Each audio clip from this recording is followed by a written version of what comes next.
Hello and welcome to Comics from the Future. I'm Andy. I'm Matt. Who? I know. So, Jason is not here today, and so our good friend and customer, and you've worked your way up from being just a customer to now helping a lot with the... Yeah.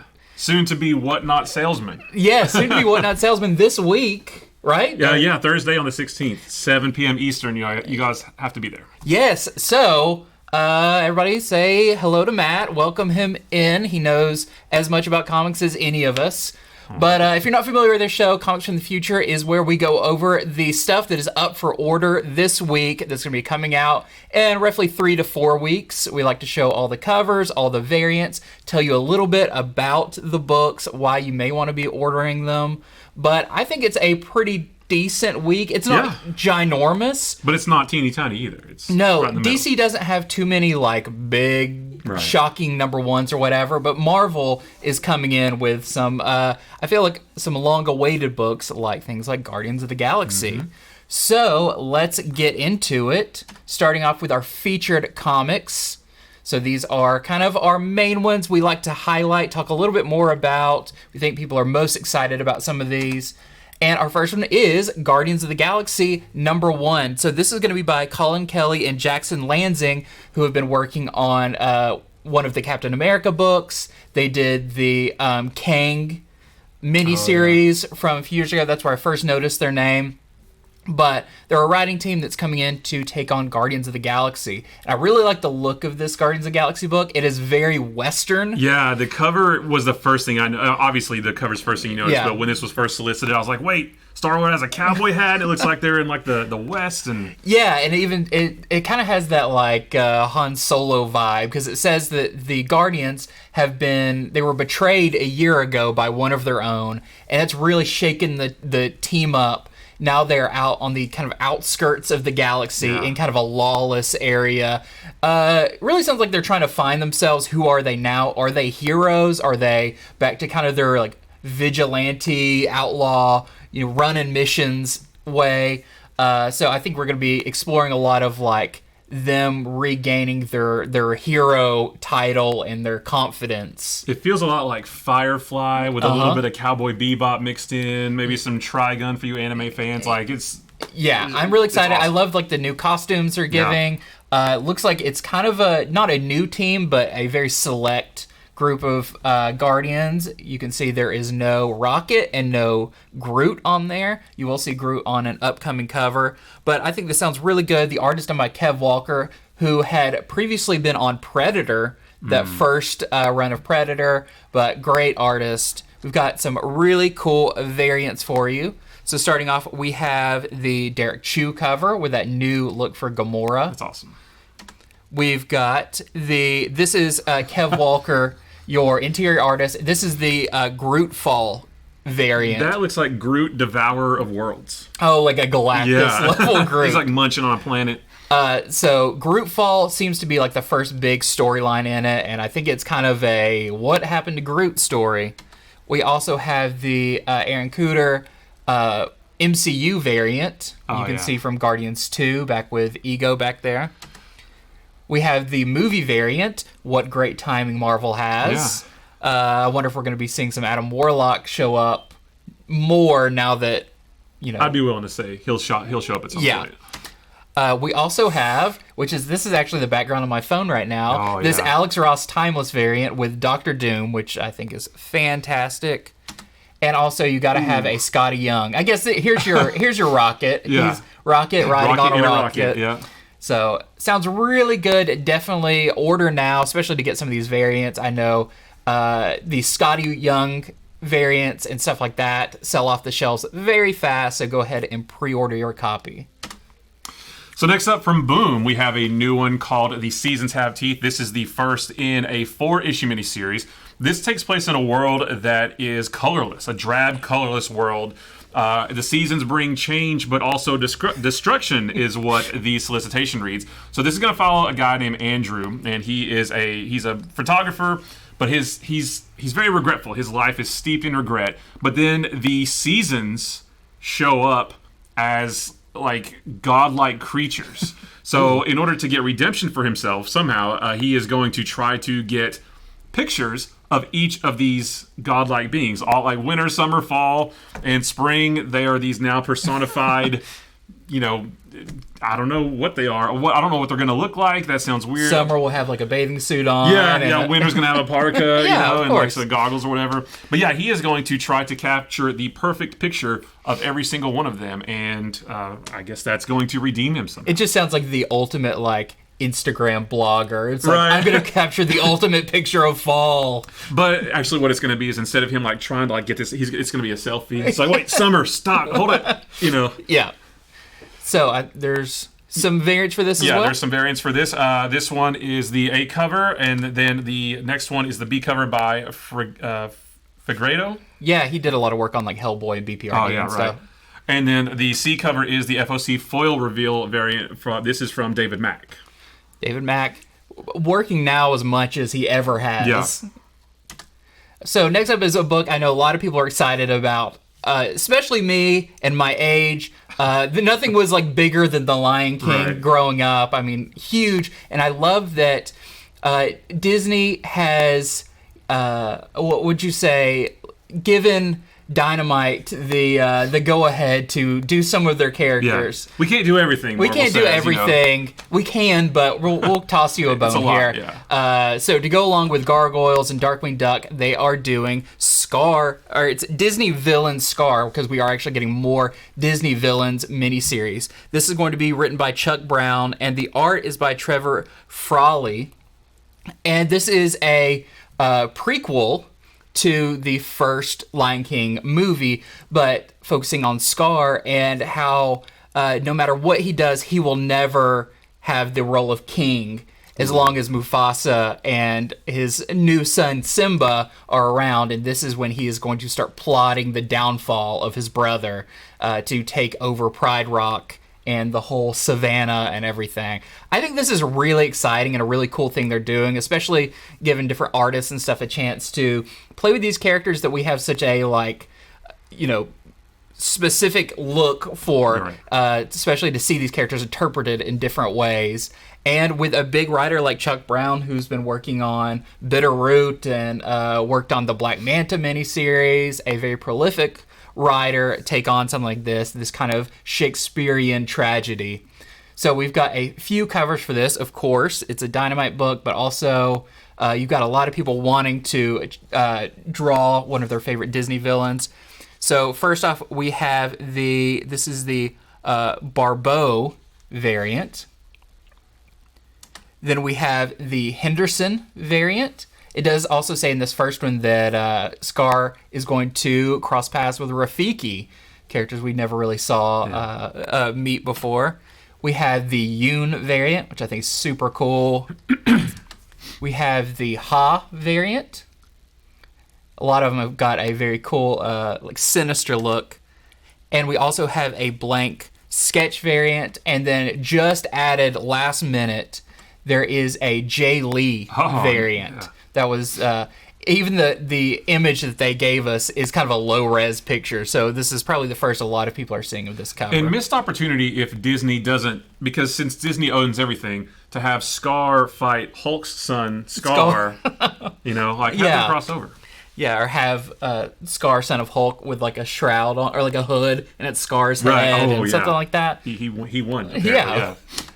All right, so next up from Marvel, this is Captain America Cold War Alpha. So this is the beginning of the Cold War, I don't want to say event, but like crossover between the two different Captain America books, Sentinel of Liberty featuring Steve Rogers and Symbol of Truth featuring Sam Wilson.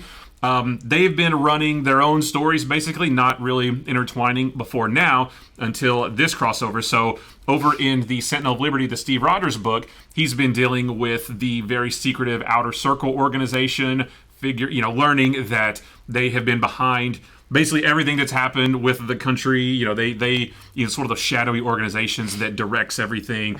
And Bucky recently took a seat inside that organization, whereas Sam Wilson over in his book has been dealing with the White Wolf and him trying to take over a country. So now in this crossover, Bucky and the White Wolf are going to team up. And so now Steve Rogers and Sam Wilson are going to have to team up to take them down. They're going to get help from Sharon Carter, Misty Knight, and some other allies. I'm really excited for this. I'm reading both Captain America books. I think they're great, and I'm excited for this story as well. So this is where it all kicks off, Captain America Cold War Alpha, and it's going to weave in and out of both Captain America books. There's going to be an Omega, I think, at some point, and I'm not sure if there's any other tie-ins. But this is where it all gets kicked off. Has either of these Captain Americas, have they been in each other's books at all before this, during this run? Not during these two runs. There was the one, Captain America number 0, which established both of them as Cap before they then went in their own directions. So it's been a long time coming of they're coming back together. Yeah. So this is the A cover from Patrick Gleason, and then we've got the B cover. This is the Acuna variant. The C cover is from Stefano Caselli. The D cover is the Infinity Saga Phase 3, so a cool... Civil War, I guess. Which is funny because, we got that was a cover before, the original Civil War, and then they made the movie replicate it, and now they're replicating the movie. They replicated the comic. And then we have we do have the Alex Ross Timeless variant, Baron Zemo. I love Baron Zemo. I think this cover is awesome. One of my favorites. We were talking about favorites the other day. This is one of them. So if you are wanting to get all the Timeless variants, pre-order this weekend. I love seeing Alex Ross does a great job with it's interesting to see his take on the fabrics that are used for costumes, because sometimes his mask is almost like a woolen thing or whatever. So I was saying how he interprets the kind of textures of the characters. Yeah, he really gets the fluffiness of his... there's Scar right there. Oh, yeah. Just hanging over the back. Okay, next up, Don't Be Too Scared by this cover. This is a new one-shot Star Wars Ewoks. So this is celebrating the 40th anniversary of Return of the Jedi, and they're doing this with a few. We talked about the Jabba the Hutt one a few weeks ago, and now Ewoks. So this is going to have a couple of stories in it. It says everything from triumph to defeat to horror. As you can tell, it looks like this A cover is definitely leaning into the horror of Ewoks, right. The little cannibals that they are. The glowing beady eyes. Yeah. So I think this sounds really fun. This is going to be by Alyssa Wong with Casper Wingard, Kyle Hotz, and Lee Garbett all contributing to this story. Yeah, I'm excited because we haven't got any since the old Marvel Ewoks comic that's right. that was based off of the animated show. Have we got it almost looks like they're even using a very similar font to that, but with a very twisted take on the Ewoks. So not too much is known about the stories there. I'm guessing the Kyle Hotz will probably be the horror. I can only imagine his style taking on some Ewoks. But you'll kind of get an idea of what to expect with some of these. So this is our A cover. Then we have the 40th anniversary variant. This one is by Lee Garbett. Then we have the Peach Momoko. But you didn't know that Ewoks ride little horses. My Little Pony. That's what I thought that was. And then I love this Chrissy Zulo variant. That's great. That, if anything, if they redid the animated show, I want art like this on it. That's just... Yeah, that doesn't look very horror. No, that looks like that is a warm and fun kids place. might see that, hey, fuzzy Ewoks. Oh my gosh. Yeah, they're picking their teeth with the bones of their victims. All right, so next up is a new one from Image. This is Junk Rabbit number 1. This is takes place in a post-apocalyptic world. There's mountains of consumer waste. Actually, the solicitation kind of gave me WALL-E vibes, picturing the world. Mountains of waste. There's mass homelessness. There's climate change that's devastating the planet. And from out of all of that comes a new hero called Junk Rabbit, which this part gave me Batman vibes. Some people think he's this urban myth, but some people know that he's a real hero. And this story is just going to tell us, how the climate disaster alters our world, but the heroes that are in it. So there's not a whole lot more information about this, but there are some preview pages on Previews World if you want to take a look at the inside of the book and see what it looks like. But it looks like it's just a guy with rabbit armor, I guess. I'm not, I'm not really sure. But yeah, just a new number 1 from Image. Theirs usually pretty good. So this is the A cover by Jimmy Robinson, who is also the writer on this. But then we have the B cover. Wait, also from this. That's also Robinson. Yeah. I think he's doing. He did like a bunch of them. Yeah, yep. And he did that cover too, also by Robinson, and I think he did the next one as well. Yeah, and then there is a sketch cover as well where you can draw your own wasted planet with mechanical rabbits in it. Like I don't do that in my spare time already. That old pastime. So next up is a new book from Dark Horse called Hairball. Take a second to look at the cover. It's not just an adorable cat. There also seems to be a finger laying there. I did not notice that when I saw that. Yeah. Like, holy cow. You just want to look at the cat and not at the gross finger below it. So this is by Matt Kent and Tyler Jenkins, a team that works together quite a bit on kind of weird, creepy stuff.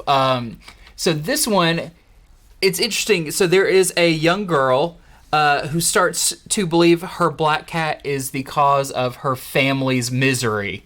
But it may turn out that there is something else that is causing this, and it's not the cat's fault. So I'll be interested to see. I mean, by that description, it's almost like, okay, it's not the cat. So how does the cat continue to work into the story once they discover it's not the cat? Yeah, when I read the solicitation, it said that this little girl thinks that the cat is doing these bad things, and I thought, oh, that sounds terrifying. But then it said, but it might not be the cat. It might be something worse. I'm like, oh, that's even worse. What?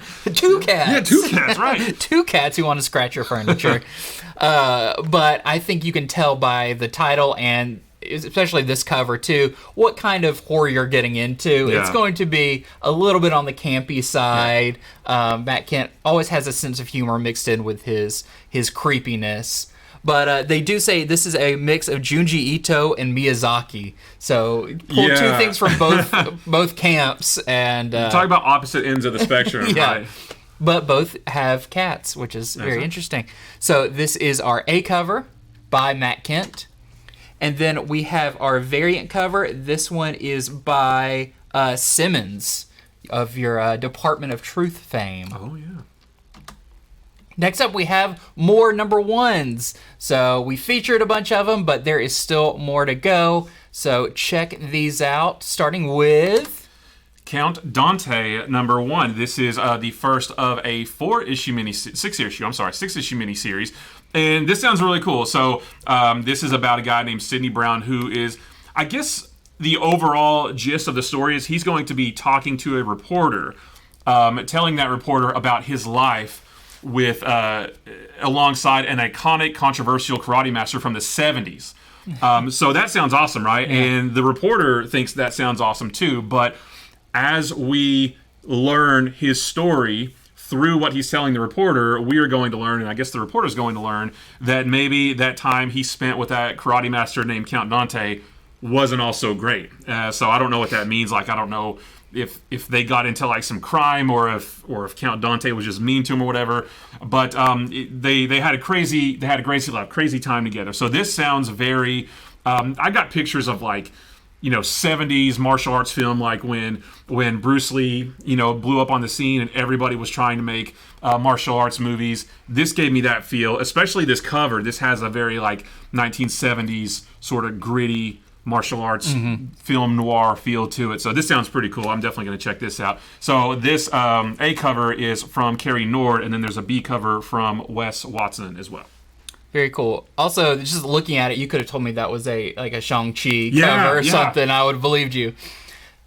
Next up, we have the return of Sweet Paprika, Mirka Andolfo's original creation.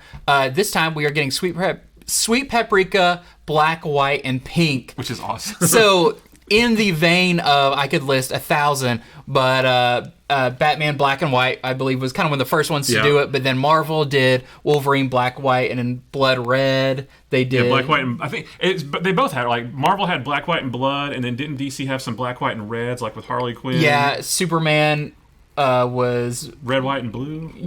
Something like that. But it's the color scheme, their palette they're working is Black, White, and a color with this is pink. But not all of this is going to be by Mirka Andolfo, which I like that she's letting other people kind of play in her world. We are going to have stories by Katana Collins, who, if you read the Batman White Knight Harley Quinn special, is your writer there. We have Stepan Sejic, who's going to be working on it, which is immediate sell for me. Yep. But if you like her kind of rom-com, mature sense of humor, you will definitely enjoy this. I'm glad that we are returning to this very fun world that she's created. And we've got some great covers for this as well. So this is your A cover by Mirka Andolfo. We have a Frank Cho variant, which you're pulling in all the big names here. Yeah. We have our Suzumaka I like this one. variant. Yeah. And we have, this is the Hintonbottom variant, which if you look at it close, it almost looks very like Pixar CG. There's a lot more covers. We couldn't show them all here, but definitely go onto our website, infinityflux.net. You can order these right now. You can pick whichever cover you want. And if you're local, you can stop by and pick it up. If not, we can ship it to you. But that is all at infinityflux.net. So we have a new book from Whatnot Publishing. So we mentioned Whatnot earlier. I'm going to be selling some stuff on there this week. Whatnot is also a publisher, and they publish they published several comics by now.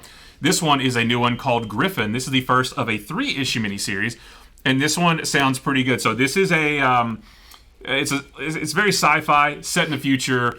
Basically, humanity has taken to the stars, and they have conquered dozens or hundreds, I think it says, of worlds. Like, humanity has just like gone nuts out in space, and they're taking over everything. And their most feared soldier is the merciless Captain Lila Griffin, who you see on the cover over here.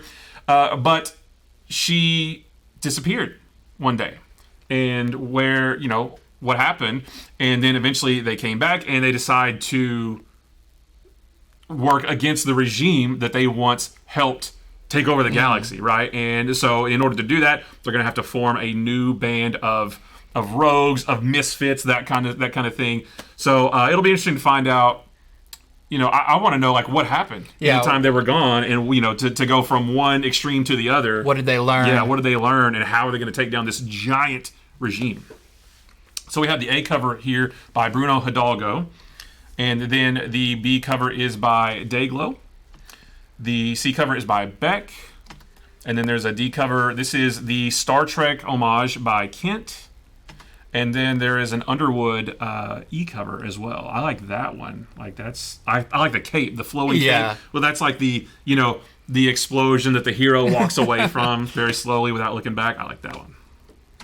Okay, next up we have cool covers and other comics. So these are really cool variant covers, our A covers, and just 2s and 3s of ongoing series we want to make sure you did not miss out on. Starting with Adventures of Superman, John Kent, #2. So #1 just launched this week. I really enjoyed the #1, and I've already read #2. It was in black and white, but I did get a chance to read it. Was it in black, white, and pink? It was not. It was black, white, and occasionally black, white, and red. Black, white, and little blood? text box, gotcha. yellow.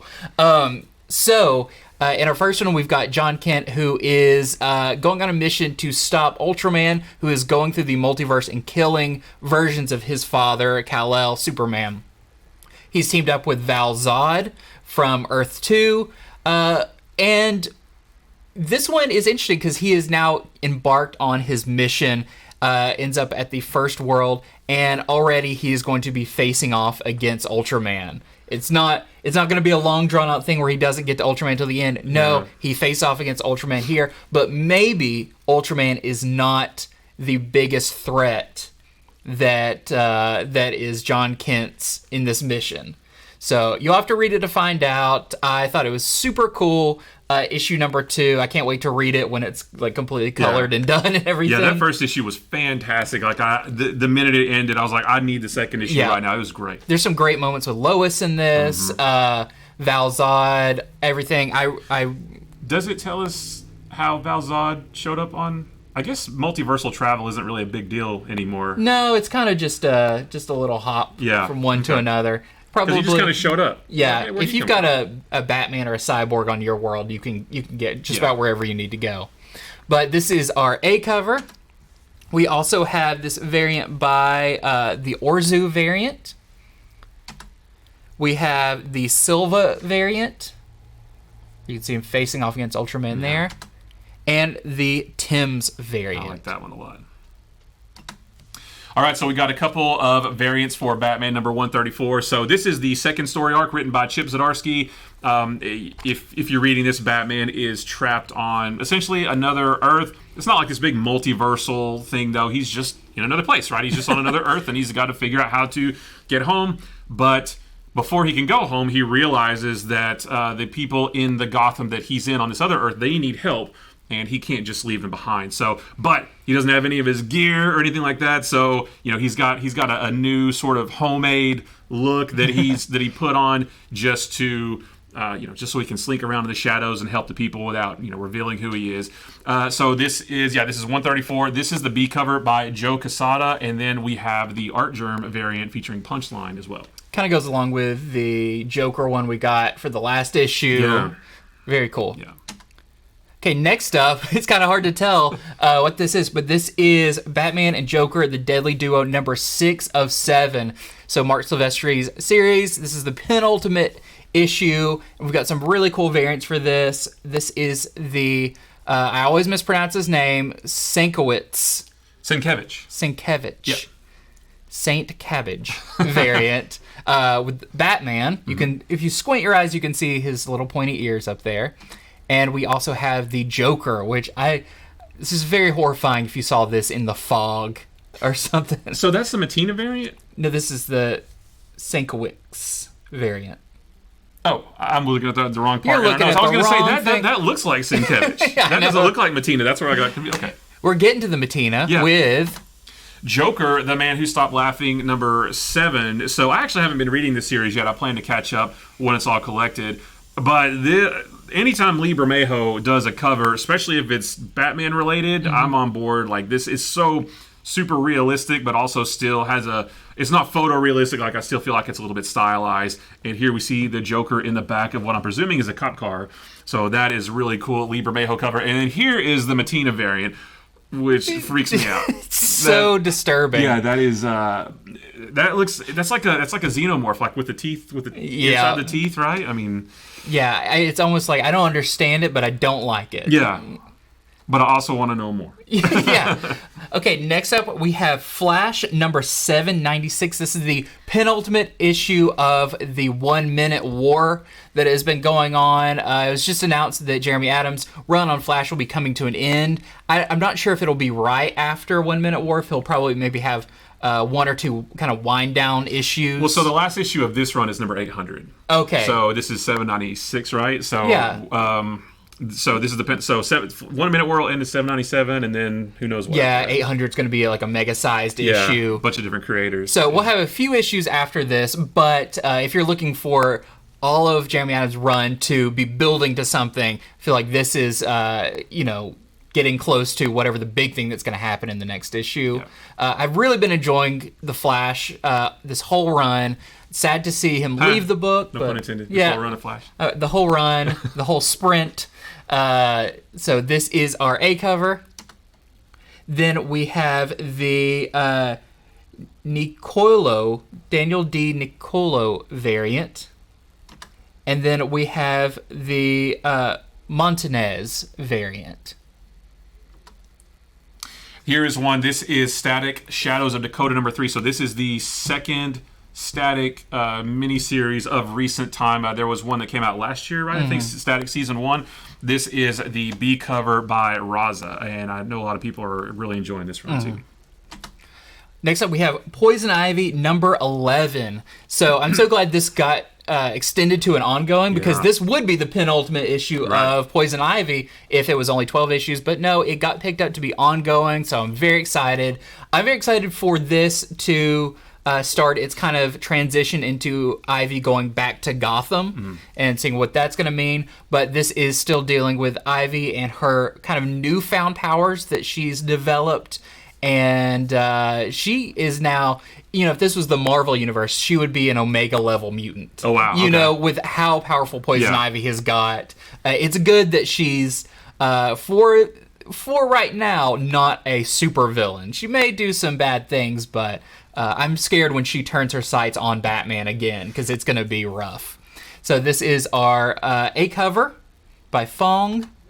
This is the variant that we've been talking about around here. This is like fine art. Yeah, and this is painting. This is a name I don't recognize. This is Seb McKinnon, and I'm looking forward to seeing more of what they've got, because this is really stunning, especially if you see it kind of big, blown up. You can see her like trail of flower dress. Like that could just be a painting, not poison. Like that could just be a painting, not related to anything. Yeah, it's beautiful. And then we have a really nice Amy Reeder variant as well.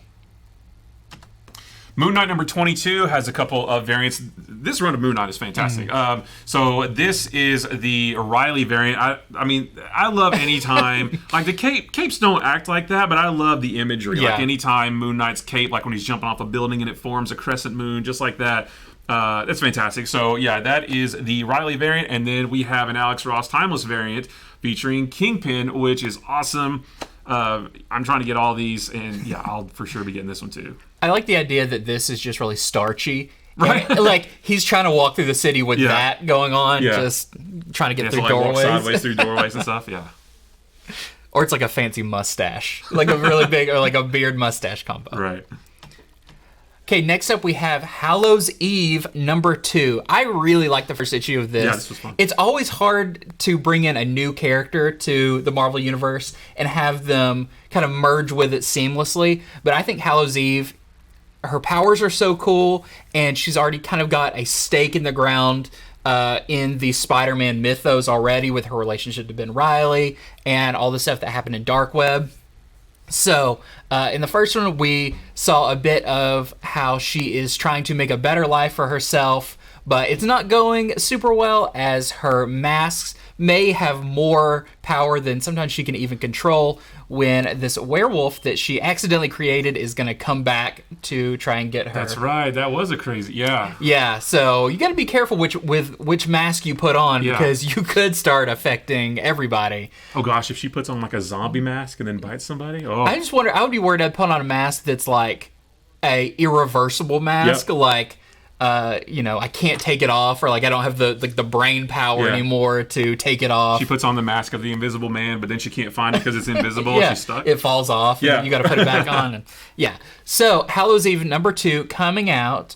We also have this really cool. This is the Ryan Brown variant, and if you missed issue number 1, if your store sold out, there is a second printing of number 1, this time with her wearing that werewolf mask that has completely transformed her into a werewolf. I was trying to think the last time, because Hallows' Eve, like I said, we just got introduced to her, and now she's already got her own miniseries. Like I was trying to think the last time, like a really new character almost immediately got their own miniseries. Like that hasn't happened in a while. Yeah. So it shows that Marvel has a lot of faith in this character. Yeah.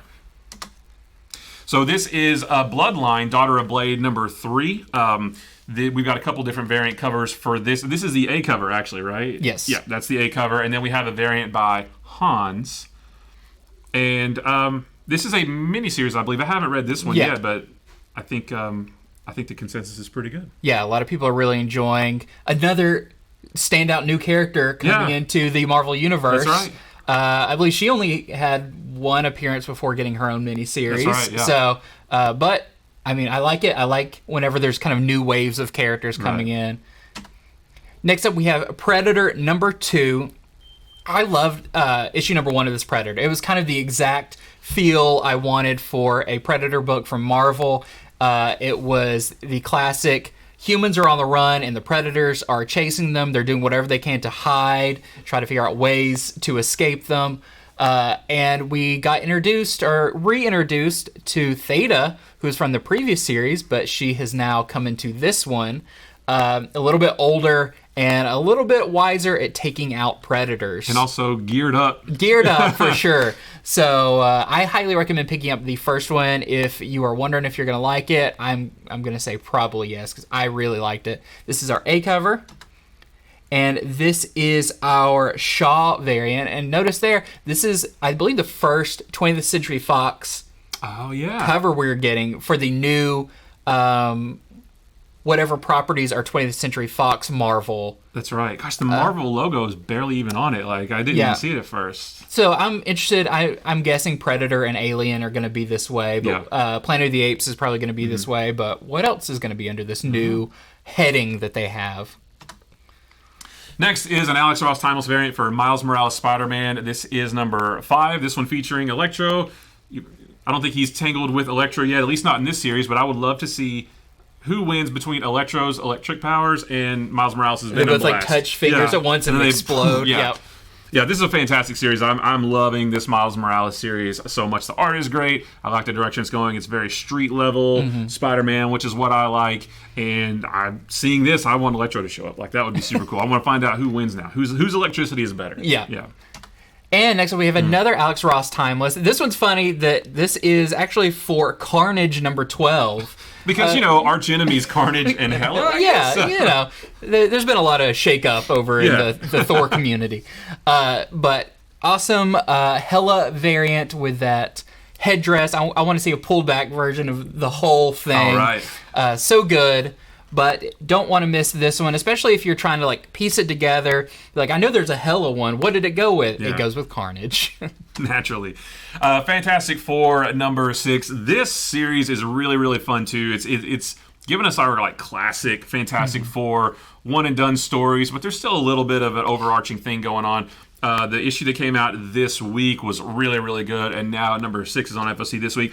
So this is the A cover from Alex Ross, not a timeless variant, just a regular old Alex Ross cover. I think he's done A covers for the whole series so far, right? So far. So here's the next one from him, and then we have the timeless variant featuring Annihilus. This totally makes sense. Annihilus and Fantastic Four go together like peanut butter and jelly. So this is really cool. And then we have an Andrews variant as well. Next up, we've got my whole block of Star Wars books. So first off is Bounty Hunters. This is number 33, and we just brought in the Inferno Squadron into that. This is going to be a very game-changing story arc for the Bounty Hunters, because it was revealed that at the end of this Inferno Squad story, that the whole lineup of the Bounty Hunters is going to shift around with new characters being added. So they're going to do some major damage. Gives me Suicide Squad vibes. Yeah. Oh, yeah. Them kind of walking out of the explosion and everything. But very excited for this. We also have the Return of the Jedi anniversary. Very sad scene. And next up we have Dr. Aphra, number 30. And this is the final part of the Spark Eternal storyline that's been going on, where Aphra's been semi-possessed by this Sith relic. That's been a very interesting storyline going forward. We also have a Momoka Women's History Month variant. And the Sprouse Lucasfilm Return of the Jedi 40th anniversary. And then finally, we have Star Wars High Republic number 8. Just continuing this great series. I believe it's going to be 10 issues long, so we're getting a little close to the end of it. And we also have this beautiful Savage variant. This is X-23 Deadly Genesis number 2 of a 5-issue miniseries. So this is another one of Marvel's miniseries that they've been doing for a good couple of years now, where they'll create a miniseries, but it's set back in the past, in the early days of a character or something like that. Kind of iconic timelines of those characters. They had Venom. They did one with Captain Marvel, I think, the original Captain Marvel. Hulk there was with Joe Fixit. Yeah, so this is another one, X-23 Deadly Genesis, so her early days before she became the new Wolverine. So this is the A cover here, and then there is a Yoon variant as well. They're going on a road trip. I wouldn't want to ride in a car with somebody with their claws out constantly. Right. You hit one bump and... Well, I would want to sit behind them. Yeah. And I don't want them changing my tire. Right. Oh, definitely. Yeah. They're going to flatten all of them. Next up, we have X-Men number 21. This is, of course, the Scotty Young variant with magic. And this is also the conclusion to the Lord of the Brood storyline that's been going on between X-Men and Captain Marvel. So, wrapping up there with a great Scotty Young cover. Love that. Phantom Road number 2. I just read the first issue just a couple hours before I came here, and holy cow, it was really good. Written by Jeff Lemire. I was a little worried because I don't feel like I'm smart enough for Jeff Lemire, but this one was really cool. A trucker helps a woman who's had a car wreck, and then he touches this weird artifact in the road, and they're somehow transported to somewhere else, and there's these weird...